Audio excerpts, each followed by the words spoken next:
நாடாளுமன்ற உறுப்பினர் வைத்தியர் அர்ச்சுனா ராமநாதன் மற்றும் மருத்துவர் ஜெயக்குமார் உள்ளிட்டோருக்கு எதிராக தெல்லிப்பள்ளி புற்றுநோய் பிரிவின் பெண் வைத்தியர் 2024 ஆண்டின் 9ஆம் இலக்க நிகழ்நிலை காப்பு சட்டத்தின் கீழ் தாக்கல் செய்த வழக்கில் யாழ்ப்பாணம் மேலதிக நீதிமன்றம் தீர்ப்பளித்துள்ளது.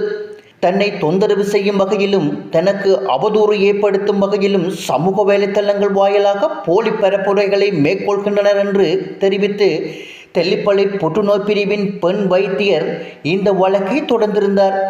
இந்த வழக்கு தீர்ப்புக்காக யாழ்ப்பாணம் மேலதிக நீதிமன்றில் நீதிமான் லக்ஷ்மி குஷைன் முன்னிலையில் இன்று எடுத்துக் கொள்ளப்பட்டது.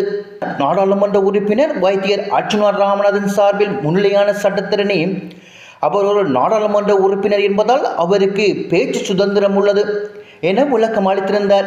எனினும் அதனை வன்மையாக நிராகரித்த நீதிவான், நாட்டின் நாடாளுமன்ற உறுப்பினராக இருந்தாலும் சரி, சாதாரண குடிமகனாக இருந்தாலும் சரி, பேச்சு சுதந்திரத்துக்கு என்று ஒரு வரையறுக்கப்பட்ட எல்லை உண்டு என சுட்டிக்காட்டினார். டாக்டர் அர்ச்சுனா மீது இன்னொரு தீர்ப்பு வழங்கப்பட்டிருக்கின்றது. அவர் தன்னுடைய காரணம் காட்டுகளின் போது தான் ஒரு பாராளுமன்றத்தினுடைய பாராளுமன்றத்தினுடைய உறுப்பினராக இருப்பதால் தனக்குடைய பேச்சு சுதந்திரம் இருப்பதாக தெரிவித்திருந்தார்.